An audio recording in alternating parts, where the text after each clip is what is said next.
So we'll continue our work on this example here.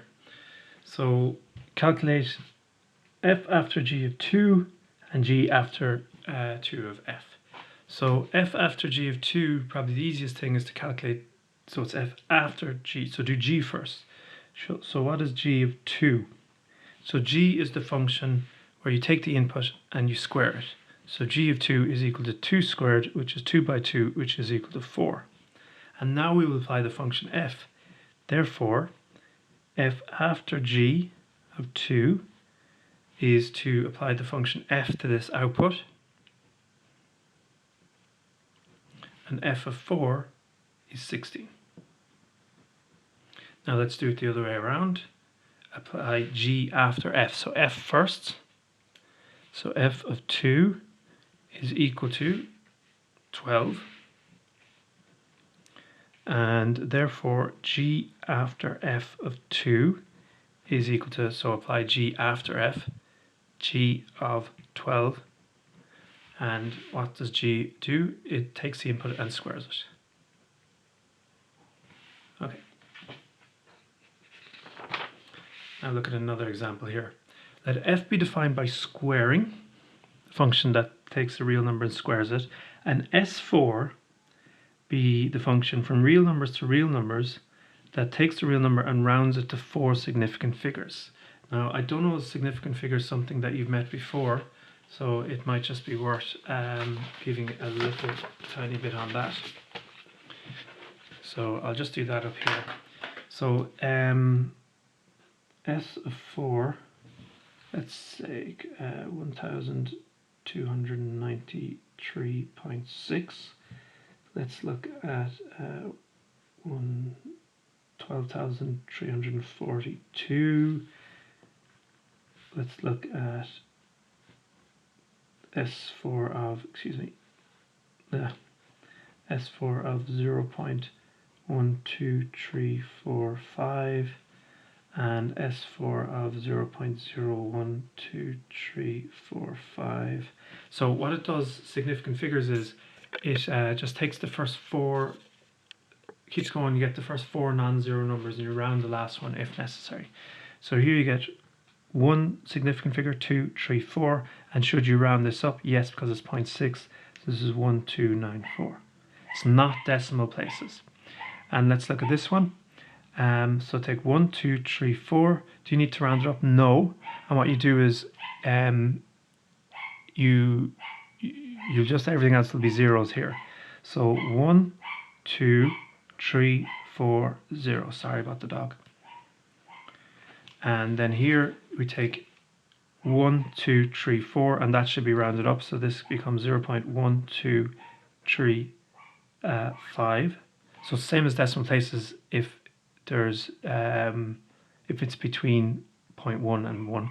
And this one, so 1, 2, 3, 4. So you go 0.0123. Does the 4 round? Yes. So this is 4 significant figures. Look at all of them, they have 4 digits and everything else is 0. So that's what significant figures means. So let's look at the sum of the arrow diagram for S of 4 after f. So we'll do a little bit of this. So we do f first, which is the squaring, and then we do the rounding. So I have numbers down here that I'm going to use. So here is, now f goes from real numbers to real numbers. I'm wondering now, should I use, no.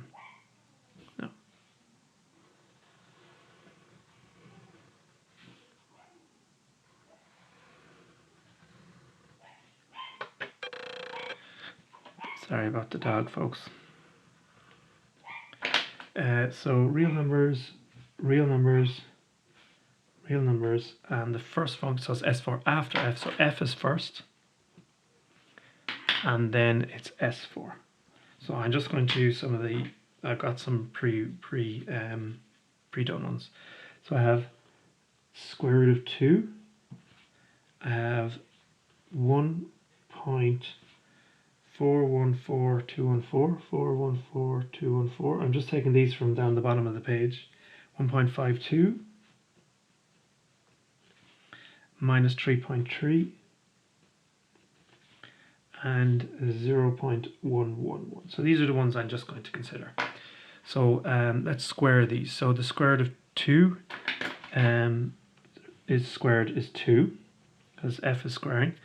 This one I'm going to use the calculator. So I get, oh, it's actually down here. Oh no, it's not. So 1.41214 squared gives me 1.9941338. 1.52 squared is 2.3104. And minus 3.3 squared should be, is it 9.99? Squared. No, it's miles off.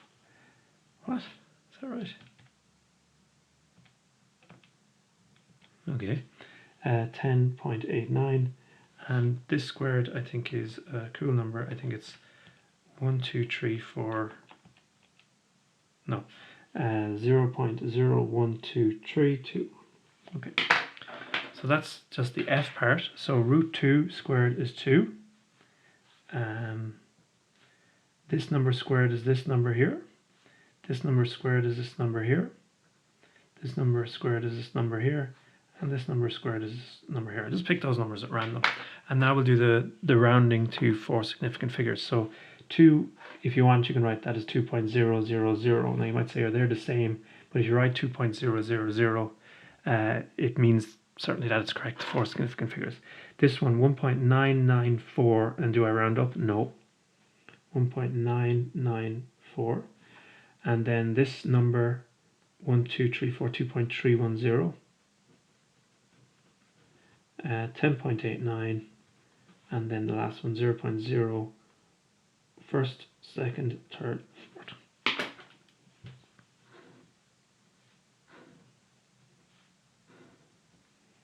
Not sure what exactly is the point of this. Okay, I suppose I'm just showing something. Okay, so it's actually different to rounding first and then squaring. So for example, if you instead of doing the rounding instead of doing the squaring first, you do the rounding to 4 significant figures. If you look at the square root of 2 to 4 significant figures, it's 1.414, and if you then square that, you don't get 2. So that's it's just showing that the order matters there. And in fact, there's probably a lesson here. If you're doing any calculations, you should only do your rounding at the very end, because if you do your rounding first, it affects your calculation. Okay, right. Here's a question. So we've got functions from the set 1, 2, 3, 4 to 1, 2, 3, 4. Which of them are invertible and why? So all I'm going to do is just do arrow diagrams.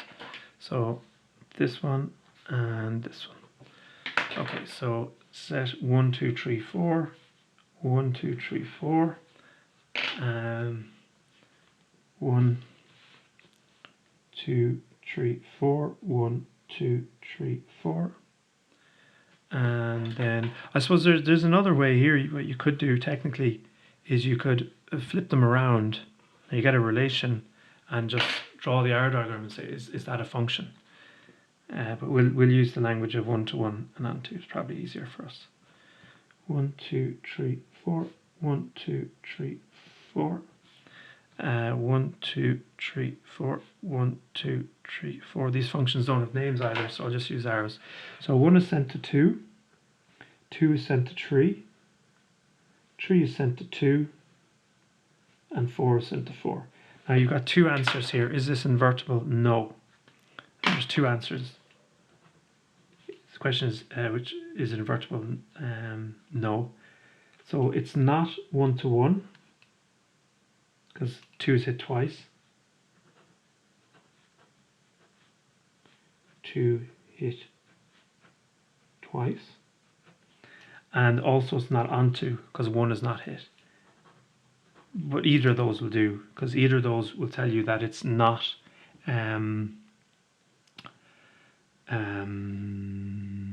bijective and so not invertible.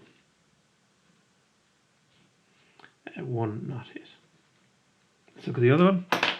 1 is sent to 1, 2 is sent to 3, 3 is sent to 4, 4 is sent to 2, and this one you can see, like if you turn these around, 1 has no output and 2 has 2 outputs. It's not a function. So flipping it around, you don't get a function. This one, if you flip it around, it is a function. And in particular, we can say yes, this one is invertible because it's 1 to 1 and onto, and that implies bijective, and bijective implies invertible. Now there's a bit of issue here about, is bijective and invertible the same thing? We'll assume that they are, but bijective is definitely a little bit stricter. When you're not sure about the codomain, I think we had a question like this back here, where you're not sure about the codomain, you're not going to be, you'll be happy enough to say that it's invertible. But if so, like, you can kind of take a guess, but it'd probably be wrong to say that it's bijective because you really don't know this.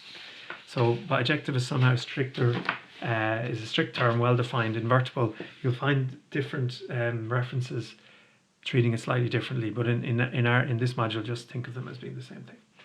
Okay, so now we're going to look at a whole family of functions that we're going to use in algebra. Okay, so define a function plus a from the real numbers to the real numbers, where you take in an input x and the output is x plus a. So for example, plus 2 of 6 is equal to 8. So now what is the inverse of plus a? There's two answers here, but the one I'm really interested in is the inverse of adding a is subtracting a. Now here I think this should be, there's two ways of doing this. Okay, so this actually should be adding minus a. But adding a negative, sure, it is the inverse, but I think we're a bit more familiar with the inverse of adding is subtracting. Okay, and this is going to be used by us. So say for example, you have a number y. So you have, say for argument's sake, you have y plus 2, which essentially is the same as, take the number y as an input and add 2 to it. Now what if you want to get rid of that plus 2? Well, if you want to get rid of the plus 2, what you should do here is apply the inverse of plus 2, which is minus 2. So if you apply the function minus 2 to y plus 2, it gets rid of the 2. So if you see this plus 2, identify it as a function, plus 2, the plus 2 function. If you want to get rid of it, you apply the inverse function. We're going to use that a lot in algebra. Now the big thing I want to see here is that adding a and subtracting a are an inverse pair. So adding a, subtracting a, or a is any real number, is an inverse pair. If you want to get rid of a plus a, do a minus a. If you want to get rid of a minus a, you do a plus a. So the pair is, yeah, okay. Next one. Define a function multiplying by a. So this would be multiplying by a, take some number x, will be a times x. So for an example, take say the number 8, and you want to multiply it by a half. That will be a half times 8, which is equal to 4. What is the inverse of multiplying by a? Dividing by a. So the inverse of multiplying by a, so if you want to, the inverse of multiplying by a is dividing by a, where dividing by a to an input takes that number and divides it by a. Like this. That looks like a 9, but it should be an a. So that is multiplying by a and dividing by a are an inverse pair. If you want to get rid of a multiply, you do a divide. If you want to get rid of a divide, you do a multiply. And there's another thing, and this is going to be kind of probably important in algebra. multiplying by 1 over a is the same as dividing by a. And we'll just show you for as an example. So suppose you take, say, the number 60 and you multiply it by a half. So what's a half of 60 is 30. But isn't that the same as 60 divided by 2, which is the same as applying the divide by 2 function to 60. So multiplying by a half is the same as dividing by 2. We're going to see a lot of that in the algebra thing. If you want to divide by, say, 3, multiply by 1 over 3. And multiplying by 1 over 3 gets rid of multiplying by 3. So the two inverse pairs, we can look at it like this, multiplying and dividing, alternatively multiplying by a number and multiplying by 1 over that number. We see a similar thing back here, an inverse pair where you can add a number and add its negative. The same thing. Now, the next question is, why did we exclude up here? So, because there's a without here. Why did we exclude 0? Well, the issue is that multiplying by 0 is not invertible because it's not 1 to 1. So take the real numbers, and let's just take two numbers, 1 and 2, and apply the multiplied by 0 function. Well, what's 1 multiplied by 0 is 0. What's 2 multiplied by 0 is 0. So the multiplied function is not 1 to 1. So multiplying by 0 it's not onto either. Not 1 to 1, so not invertible. And when people say that you cannot divide by 0, that is in that sense. So I don't think about multiplying by 0. It's a function, but it doesn't have an inverse. So this is squaring and square root. Now, if you look at the domains and codomains, they're not actually inverse pairs. So the squaring function, which I would have called S earlier on, I'm going to call it box squared here. Usually the natural domain is that it goes from real numbers to real numbers. But if you look at the square root function, it only takes a real number in. If we look at the calculator and ask it for, what's the square root of -1, it doesn't know what's going on. So it only takes in positive numbers. And if you're taking in square root of a positive number is positive, you may as well just go to this as well. So they're not really an inverse pair because, like, if you square -1, think about it. So -1 squared is +1, and if you do the square root of +1, you get +1. It doesn't get rid of the squaring. So what I'm saying here is if you do -1 squared, if you do the square root of that, it doesn't get rid of the squaring, you actually get +1. So what you have to do is, and this is something we discussed a little in the previous lecture, is you change the domains and the codomains. If you restrict the squaring function from positive numbers to positive numbers, then they are an inverse pair.